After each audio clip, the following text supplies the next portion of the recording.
Morning, everyone. A warm welcome to the BW Summit here. I'm Abhay Gupta, as is what you see behind. I'm the founder CEO of Luxury Connect. I operate in the luxury domain. I've been given the responsibility of sessioning this particular chair. But before I proceed, I just want to sort of set the context with all of you by actually making you remember that Web3, AI, Metaverse has been a part of our lifestyle. Sorry? I thought I was loud enough. So it's been part of our life for a couple of years now, because right from the morning alarm to the morning bhajans to the OTT content to the Google Maps to how many steps you have walked in the day is all controlled by AI. We never realized it, but AI has seeped into our system, into our lifestyle, into our daily lives in a manner which we cannot do without anymore. Let's fast forward to the COVID era. During the COVID era, how did this space get actually accelerated? Think gaming. Think what happened to the young people. Think what happened to the senior generations. Think how people adopted to the e-commerce. Think how people actually started banking, started shopping, started visiting, or got confidence on the digital medium. The movement from Web 2 to Web 3 was obviously highly accelerated when Meta decided to, or Facebook decided to rename itself as Meta. Let us look at some of the recent developments. And I bring you to Lisa, the AI anchor from Odisha TV, which is as recent as this probably this week. What about rock shows by Daler Mendy during the COVID? It invited 20 million viewers. This was held on the Metaverse. Daler Mendy is not someone like Elton John or someone, but he is very much a desi guy. He decided to go on the Metaverse. And you may be surprised that almost all the Indian designers and Indian celebrities went that route by creating their particular web avatars. Let's also look at Aditya Birla, Hyundai, and others which have set up offices in the Metaverse. You'll be surprised that you can actually buy your investments from Aditya Birla on the Metaverse, via the Metaverse. So a very fast acceleration is happening to the recent development of maybe yesterday or day before yesterday, when deep fake technology was used down south in Kochi, and one of us, someone like us, was spammed for 40,000 rupees. The technology was used in down south, so it is really home. It's really home, and we have no option but to really adopt it and learn and accelerate the process of getting deeply involved into that. In the luxury domain, I can give you many, many examples of how luxury has adopted it. The simple fact remains that luxury as an industry has always been the leader when it comes to innovation. We are the ones who always take the first step because probably we have deeper pockets to invest and experiment with various things. So some of the recent things which I can sort of put across to you guys is a brand like a Louis Vuitton doing something called the treasure trunks. Now these treasure trunks is nothing but a physical trunk sold at $40,000, sold only by invitation, but you also get access to a digital trunk. The digital trunk, you might wonder as to what does one do with a digital trunk. Now, what are luxury brands doing? They are trying to create a community of people who can actually have bragging rights because it is sold only through invitation. That digital trunk is also giving you access to special events, to special collections, to a preview before it is launched into the general public. So that's a format which people are adopting. Similarly, we have IWC. They created Diamond Hand Club. We have Prada, which created Time Capsule. And just last week, we had Christian Dior launching a set of 470 physical shoes along with their digital avatars. So you buy one of those digital physical shoes, you are automatically allotted a digital shoe. The physical shoe on the right sole has a chip. That chip is loaded onto a blockchain platform called Aura. Through that Aura platform owned by LVMH, you can actually get down to the authenticity, right to the raw material, right to the creator. So luxury is using blockchain for authenticity enhancement and countering counterfeit as a showcase. Now these digital shoes will also give you access to, again, a preview before it is launched to the market and creating some kind of a club. So that's the kind of a format which luxury is taking. But I'm going to begin the panel with my first question. But before the panelists answer the question, I'll also allow them time to introduce themselves so we understand the context in which they are talking. So my first question, gentlemen, is that Web3 innovation has transformed the way brands engage with their audiences. Can you share specific examples from your industries or case studies which can help the audience understand as to how this is getting deeper and deeper into our ecosystem. Let me begin with Adarsh. Uh, Hi everyone, I'm Adarsh. I am the Chief Revenue Officer with FableStreet. Um, FS Life, as we are now called, we are an umbrella organization running 3 fashion brands focused on women. FableStreet is our flagship brand, about 7 years old. We are an online first brand present on most marketplaces and our own website, and are soon getting into offline retail as well. We started a couple of new brands called Pink Fort and March Jewelry last year. So yeah, that's what I do.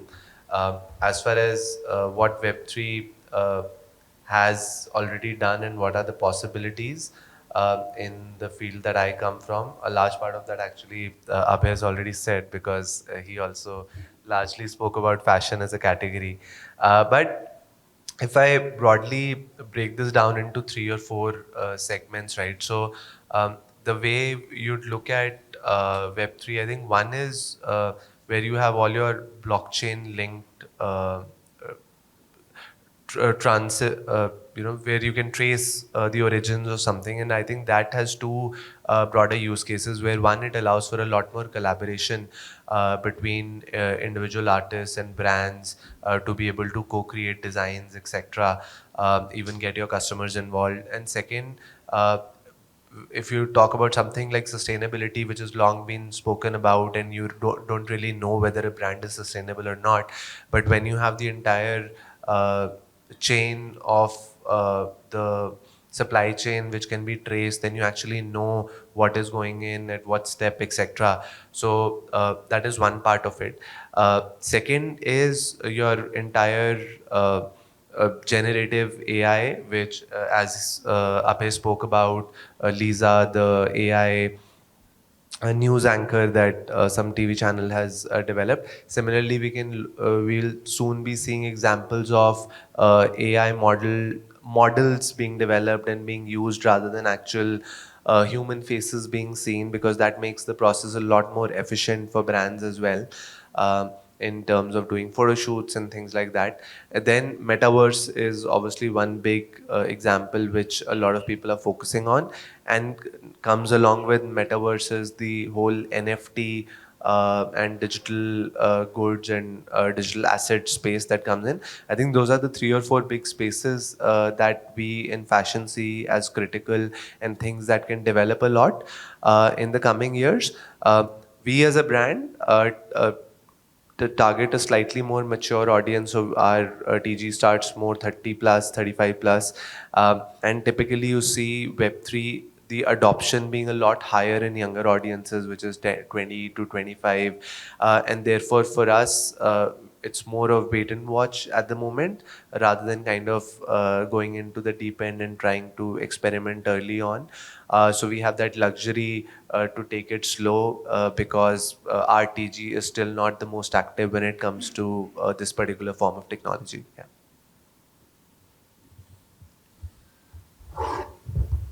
Hello, everyone. Good morning. Thank you for having me here. I would like to thank Business World for such a wonderful event.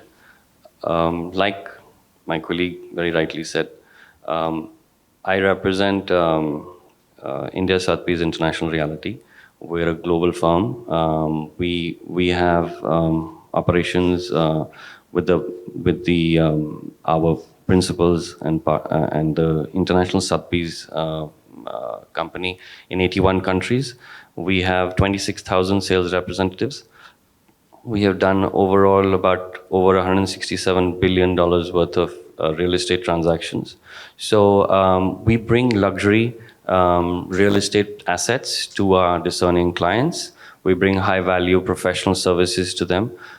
We integrate with environments where we validate property assets and the parameters which govern sales and rentals, etc.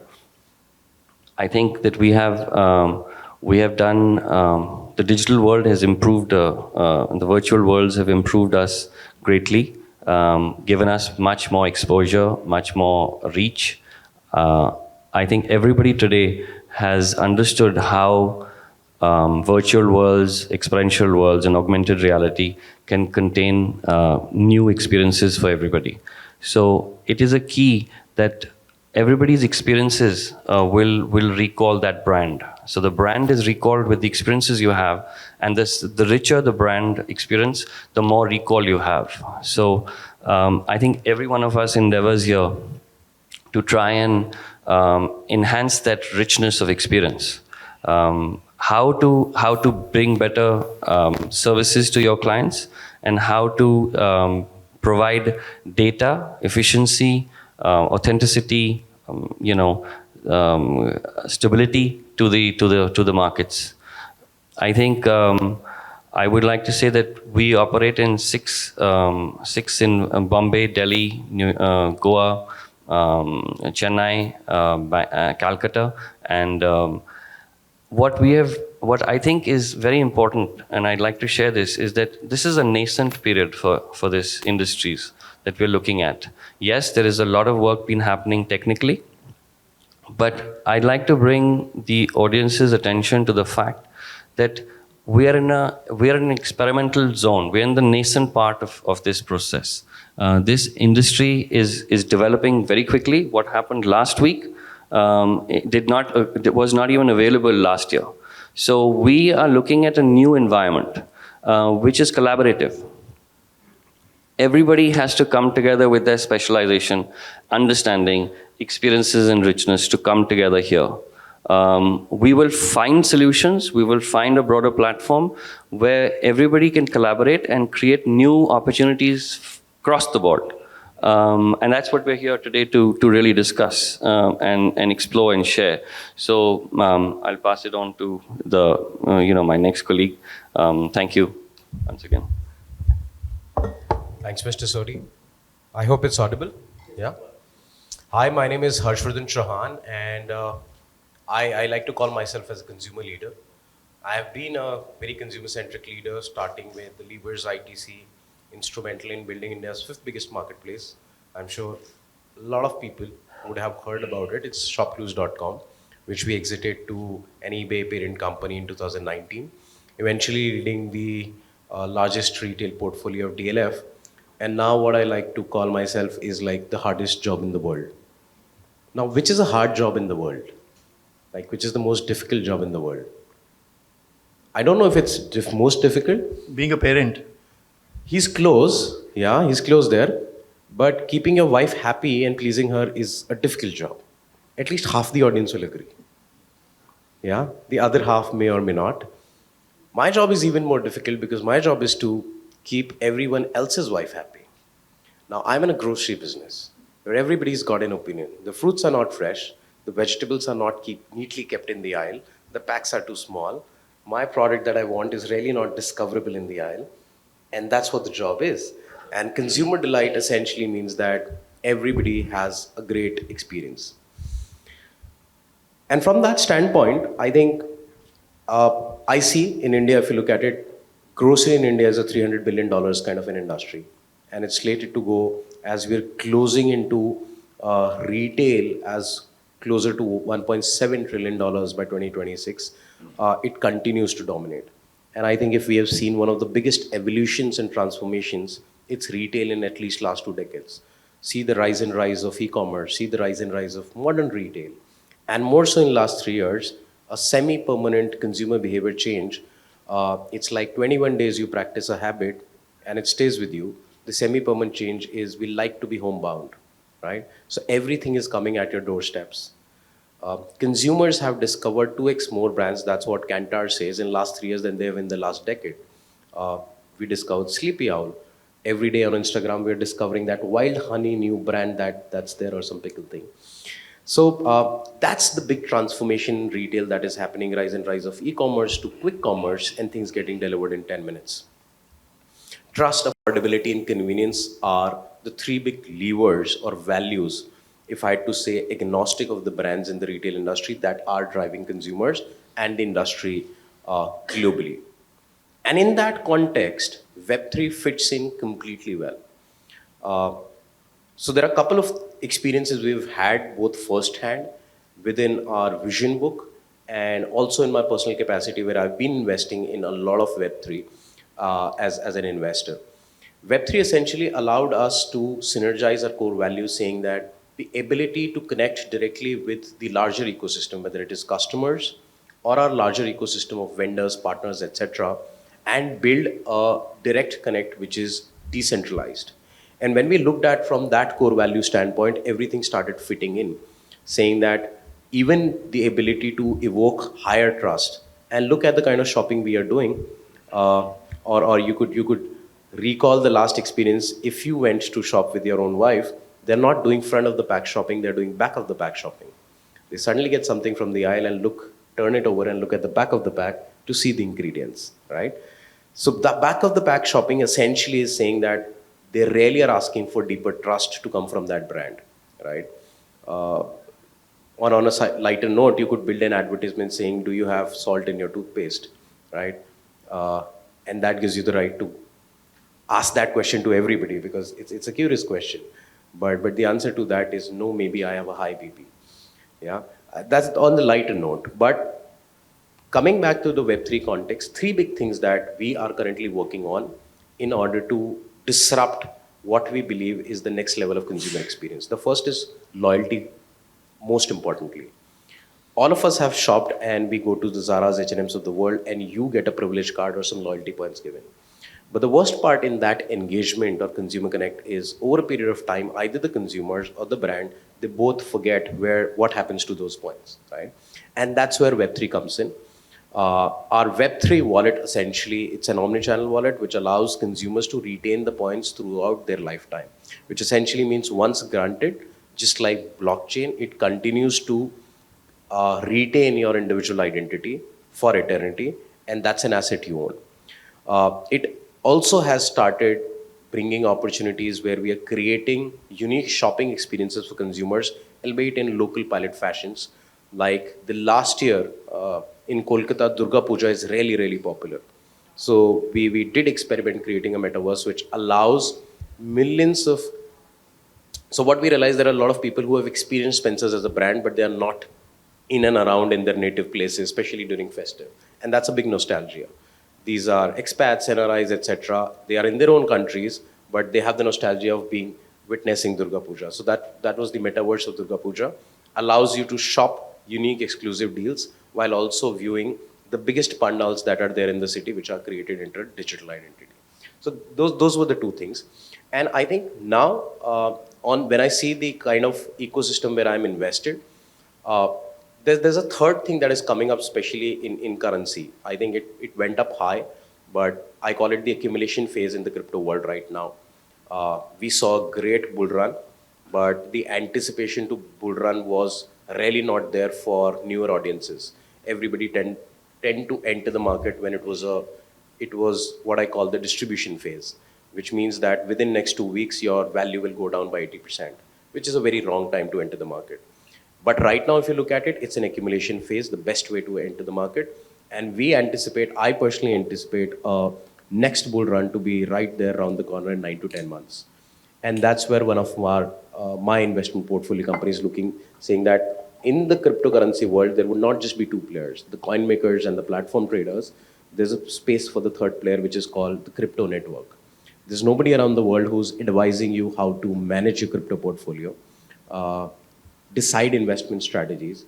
You are visiting random news portals like Medium, Discord, or Reddit and picking up news and making investment decisions. But that's not what happens in the traditional investing world. So there are a Web3 oriented portfolio management platform which allows you to build a strategy that keeps you crypto ready for the next cycle of distribution. And it essentially aims at democratizing wealth creation for masses, especially in the crypto world.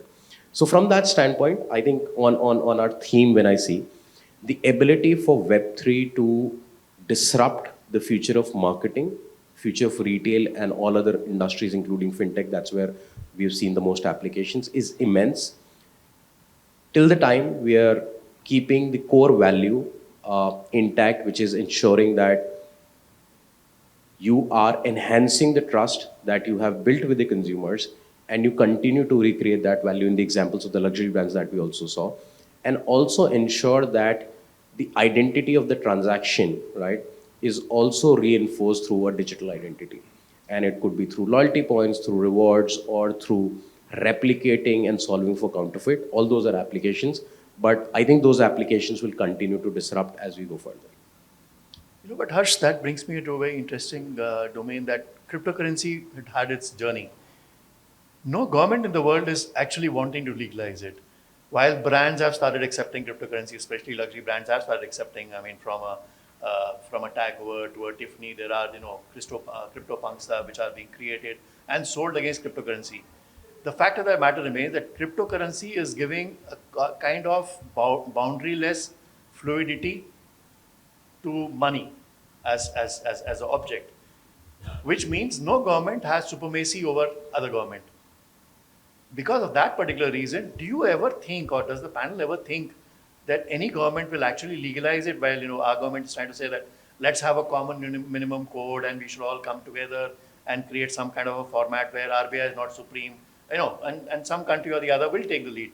This is actually a phase of evolution. I would agree with Arjun when many things are happening simultaneously, but no one is really clear as to where this is going to head, who's going to be the leader.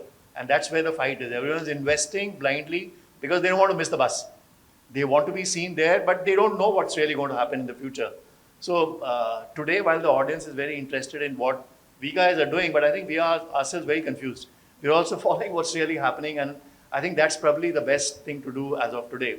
I'm sorry, but is that a question which makes sense with cryptocurrency? Uh, yeah, I can take it. So I think differently. See, it's like there are 420 million cryptocurrency holders right now as we speak, globally. Out of that, 260 million are in India. Is that surprising? Majority of crypto investors globally are in India. The second best geography is Africa, which is another 39 million. We have got more cryptocurrency investors, believers, early adopters than North and South America and even Europe. That's the reality of the part of the world we are in. That's one.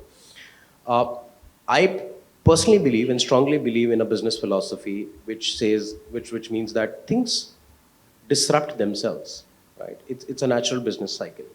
Look at how we transitioned from cash to a card. I can go back to my previous generation, and I'm sure you guys will resonate. Our parents really were anti-credit card because it sounds credit. Yeah, they didn't even want to have a credit card till the time we gradually transitioned into a generation which loves credit card, right? And from that, we've transitioned to not trusting online payments, to look at what has happened to us in last 6 years, and a majority of our shopping is everything getting delivered at doorsteps, and it's a digital payment. The adoption of UPI and payments is humongous what is happening in India. And that's when I am reinforcing what I said. Things disrupt themselves, and that's a natural business cycle. And if I look at from that lens, when crypto would become a major investing asset in everybody's portfolio, both retail, individual, and institutional investors, is anybody's guess. It's a matter of what accelerates that adoption. Of course, there would be a lot of tailwinds that will come handy, but to me, this is something that is really around the corner. Yeah, please. I think one thing that we have to be clear is that we should not confuse Web3 and crypto. Crypto is a part of Web3, but we should not limit Web3 to crypto. I think while the disruption argument that Harsh made is very true, and we've seen it across the board, I think the one key difference here is that for everything else in the past, right, like currency, like cash to credit card to UPI, this was always supported by the government. It was more resistance coming from the people, and eventually people kind of started accepting. The biggest problem with crypto is that governments are against it. People may be against it. Now, the biggest power that any government has is legal tender. You take away legal tender from government literally has no power, right? You might as well not have any governments. Now, if that is to be taken away, and this is not just about India, I think across the board. For crypto to succeed, the crypto startups, like all the different platforms involved, right? Be it the currencies, be it the platform, the trading platforms, etc. All of them will have to come under some sort of government regulation. And that is something that crypto is inherently against crypto. The whole concept is decentralization and not wanting government control. I think that is where the entire issue is. If you want that we will never have anything to do with the government, then the government will never allow it. And if you will allow the governments to come in, then you're kind of going against the basic tenet of the entire technology and where it's starting from, right? So I personally, therefore, am always very split. Like I see all the pros, but at the same time, I see a lot of issues on why I feel that it may not become a reality anytime soon. No, true that. I agree with you. I mean, He just gave me an idea while he was saying about the government, because I generally refrain from commenting on that. But there's a great idea. So, the next general elections, what if Modi ji's digital avatar as NFT gets distributed to all the masses to have their own version? If not anything, this talks about a great adoption cycle by what we call the bigger system. And it's nothing but evoking trust. Something like that, a small move, No, but that's right? what I'm saying, right? That's NFT. So Web3 should not be confused with Confused, crypto. true. I'm only talking about crypto. Crypto is one part of the Web3. Yeah. And talking of Modi, I think he was the first one global leader to have used holographic avatars Absolutely. to actually Yeah. address multiple people across the globe. So I mean, that way, that sort of answers why India is taking the lead even in terms of crypto. Because as a market, as humans, I think we are deal seekers. We are not discount seekers, but we are deal seekers. हमें जहाँ deal दिखेगी हम buy करेंगे. Nobody knows better than you. एक के साथ एक free किया तो माल बिक गया सारा. एक में 10% discount दिया तो नहीं बिका. So we are deal seekers, no? And we see a deal in crypto today, so we latch onto it. I have a better word. We are value seekers. That's more more respectful to say. As consumers in India, we are value seekers. I think we should be truthful to ourselves. We are deal seekers. We are not value seekers. You can Fair cheat enough. the world, but not yourself. So over to Sunil. I think Sunil has got a lot to add here. Sunil, over to you, please. No, I have simpler things to talk about. We went on to a different area altogether. I've genuinely forgotten what I had to say because I was thinking mainly on that. Okay, I'll talk of simpler things about myself to start with. I've been an educator, a technology provider, a solution provider to the fashion industry globally for last 4 decades in almost like 50-55 countries. Was a professor with NIFT, then with FIT New York, then with London and Paris schools of fashion. Done a lot of digital transformation related consulting and solution providing to almost like 1,000 apparel and fashion organizations globally. In 2020, we started to conceptualize on our startup called Trace Network Labs with a few of my friends, which we have started in Dubai and a few other countries. We have offices besides India. And the kind of possibilities that we are giving are Web3, AI, Metaverse related possibilities to apparel and fashion to create their digital environments to both in B2C and a B2B environment where they are in a position to showcase and sell their products in absolute digital form, totally integrated with their e-commerce scenario. So you have a genuine phygital aspect of it, where you can probably promote and have a boundaryless, a geography-less scenario, where you are in a position to take your brand, go global with your digital possibilities. And of course, the conventional business which you are carrying on with your brands carries on in Indian subcontinent. I believe Web3 has a great possibility of taking the bored e-commerce consumer to the next level of experiential commerce. That's where it takes you to. It has the possibility of taking you to go global and fight with the LVs, compare and compete with the LVs of the world, even if you are a small or a medium level brand. it has the possibility of taking you to the next level of digital only or digital preferring customer, which is Generation Z and Alpha, which are going to be the next level of brand purchasers, brand customers. And it has the possibility of connecting to the consumer and having that brand recall and having a different possibility of brand connect with the consumer, which is much more experiential, much more immersive. You can be in it. You are combining the large store environment and the e-commerce environment, the convenience of e-commerce and the large store experience of taking your family along, taking your loved ones along and buying things and showcasing it to them ki ye acha lag raha hai, wo acha lag raha hai type, and what do you want to buy, and those kind of scenarios which are not there on e-commerce. That's why it has become almost like a rigmarole. It's quite convenient. The large marketplaces are taking it away. In terms of brand recall, the brand recall is being taken away by the large marketplaces. You only remember the Amazons and the Flipkarts of the world, both the purchaser as well as the seller.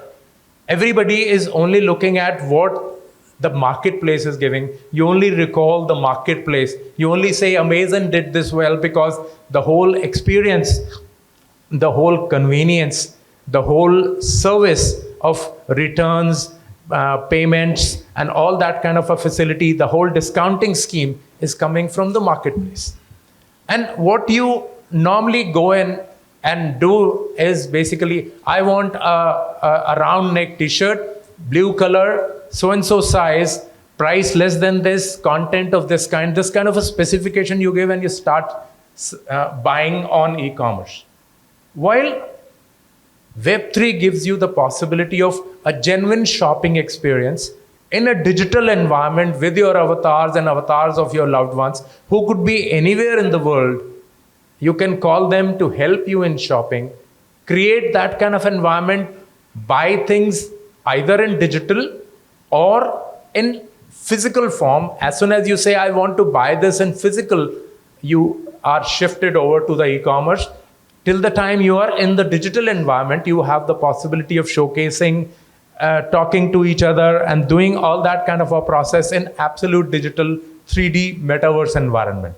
So this is what the possibility is giving to the fashion world. I mainly talk of fashion, lifestyle and apparel industries, accessories and other kind of things, as well as all kind of home fashion and other things also. These are the kind of things which it is providing. Besides various other things which are related to AI or related to augmented forecasting or various other kind of things which are relatively more advanced, where this technology is mainly contributing to. So, thank you very much. Thank you. Thank you, Sunil. Over to you, please. So Vikrant here is doing some wonderful work in creating 3D environments. So let's hear from him. Over to you, Vikrant. Thank you. Hi, everyone. I'm Vikrant. I'm the co-founder, CEO at Convrse. We've been in the space for almost 4.5 years now. We work on a very specific layer of Web3, which is the consumer interface, building immersive experiences, metaverse content for brands, businesses. We served over 200 plus brands over the last 4 years, helping them build interactive immersive experiences, metaverse content to engage with their customers, with their teams, etc. Over the last 1.5 years, once we realized that for this technology to really scale, we cannot do everything ourselves. So we've been building tools and solutions to build the entire infrastructure for companies to do it themselves. Metaverse or immersive experience creation process is a very challenging task right now. There are so many layers involved. You have to build the entire 3D content. You have to then build the experience layer, the gamification on top of it, integrate with blockchain if needed, and then you have to deploy it on a VR, on the web, on a smartphone, wherever. Making it a very cumbersome process for an individual company to take care of themselves. Hence, they rely on studios, agencies, etc. to build that for them. That is specifically the challenge we are trying to solve. To really scale metaverse and immersive solutions, we need a lot of infrastructure that can make it no code, low code, enriched with a lot of 3D assets library, which brands can just pick up and ship their experiences with ease. So our infrastructure, our metaverse, enterprise metaverse suite is being utilized by some of the largest tech consultancies, some of the global marketing agencies, brands, to build experiences around employee onboarding, employee training, brand sales experience center for real estate, for banking, for insurance, marketing and gamified experiences for brands to engage consumers, unlock 15, 20, 30 minutes of their time in such brands experiences. So largely we do all the boring stuff so that brands like these can build amazing experiences for you guys. Coming to the question, for brands and Web3, I think it's fairly straightforward. Brands will go where consumers are spending most of their time. Brands advertise in cricket because we watch cricket. Brands advertise on Instagram because we're there 3-4 hours a day. As a next evolution of digital interactions, 3D and immersive experiences are the spaces where most of the younger generation is spending their time.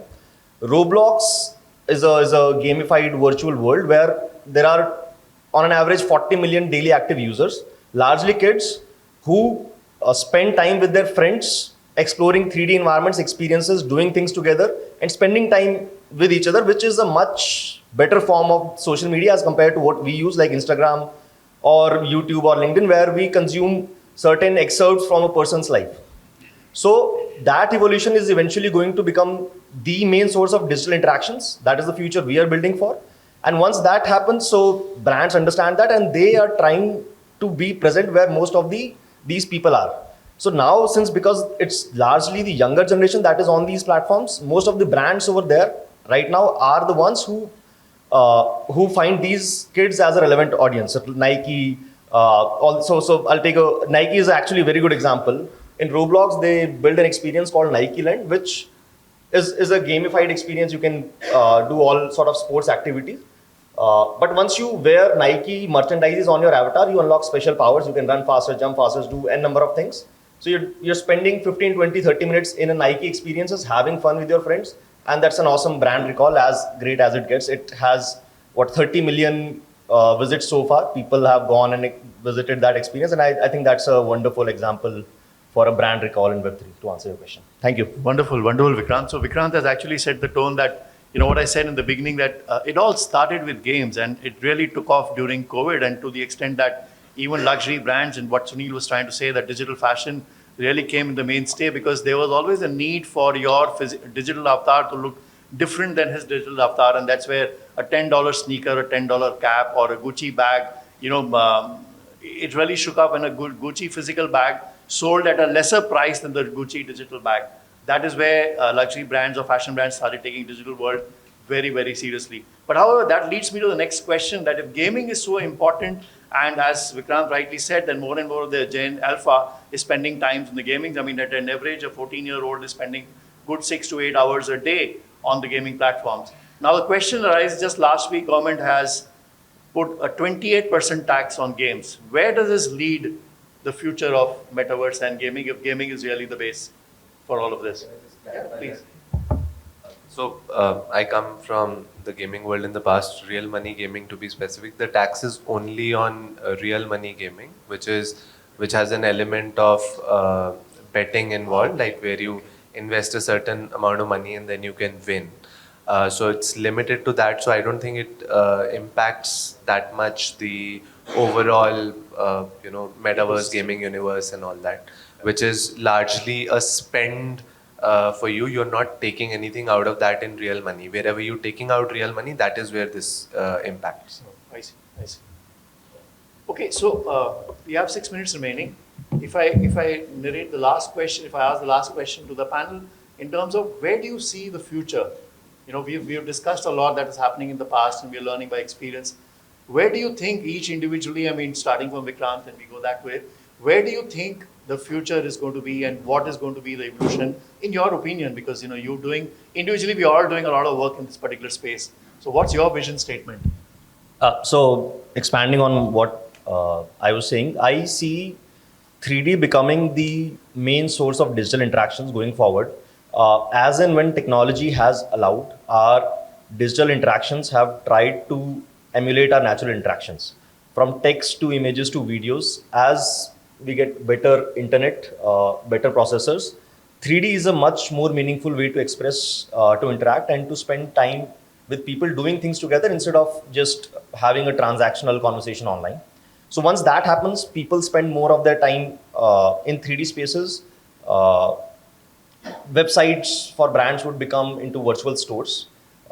Employee onboarding would be done in virtual environments for remote distributed teams. Training for on-site blue collar people would be done in virtual simulations.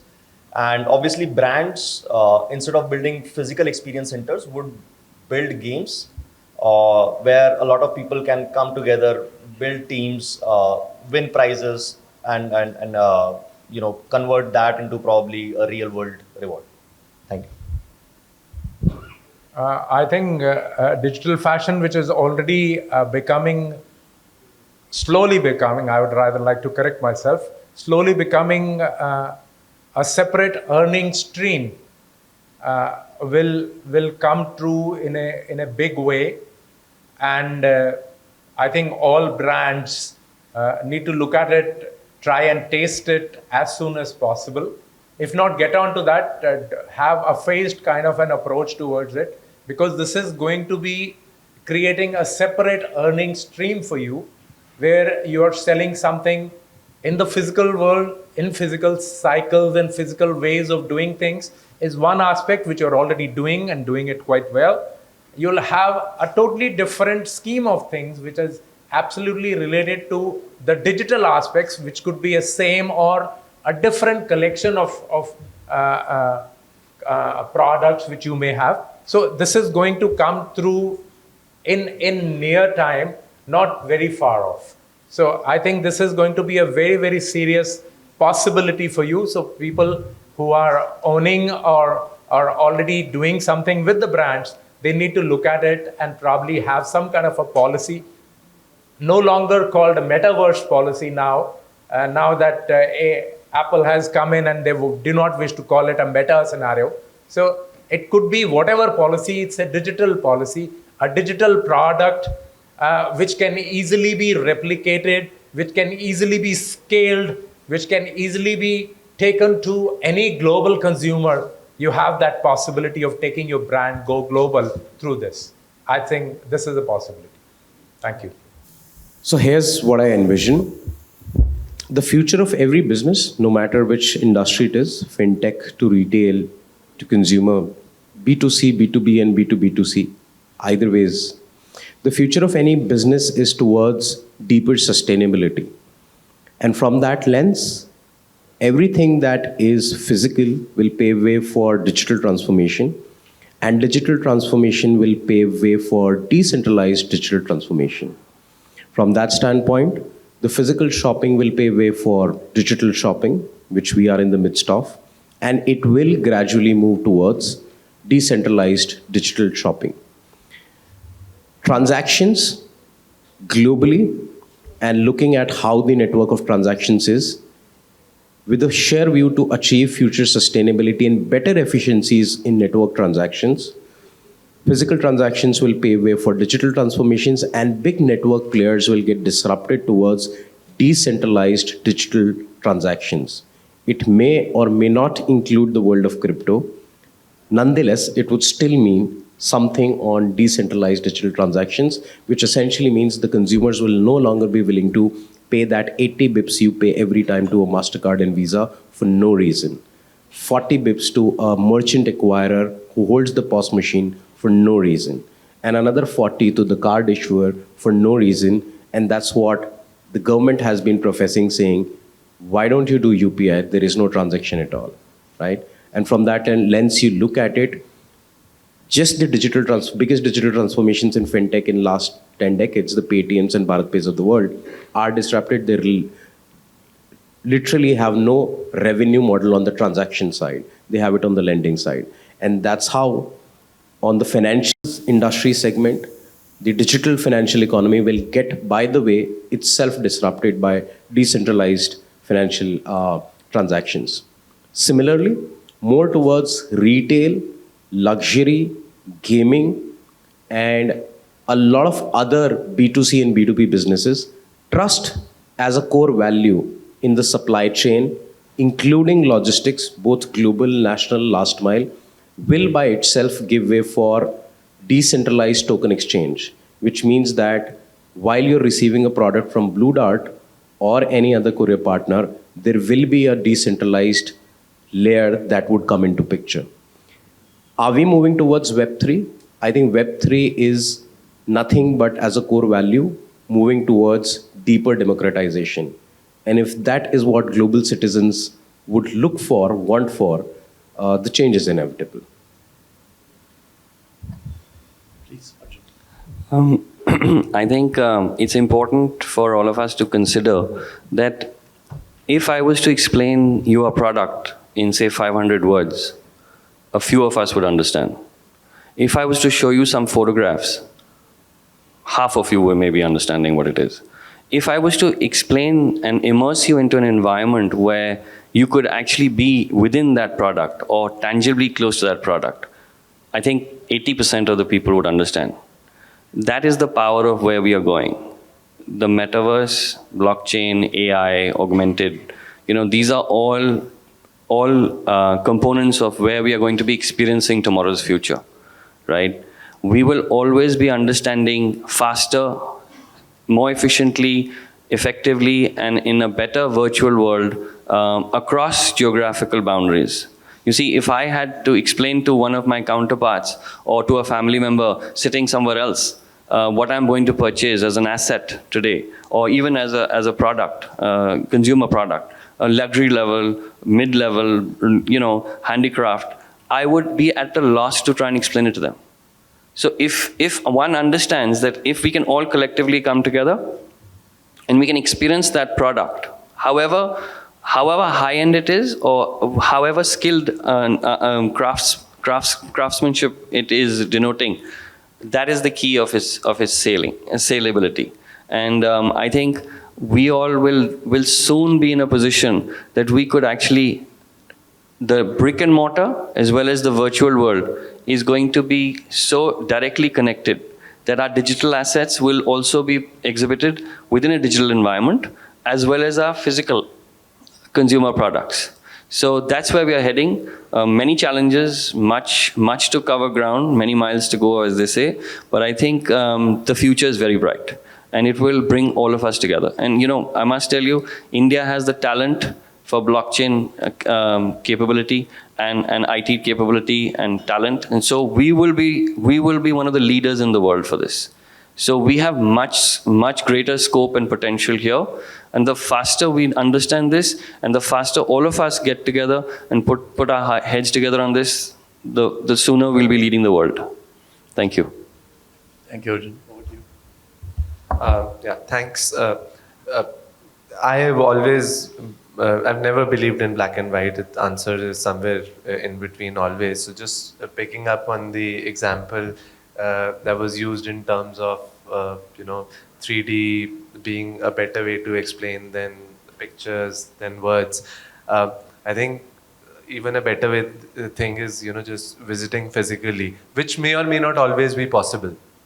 So I think things will always coexist. While Web3 will keep becoming bigger and bigger, I don't think GIFs will keep selling for $1 million.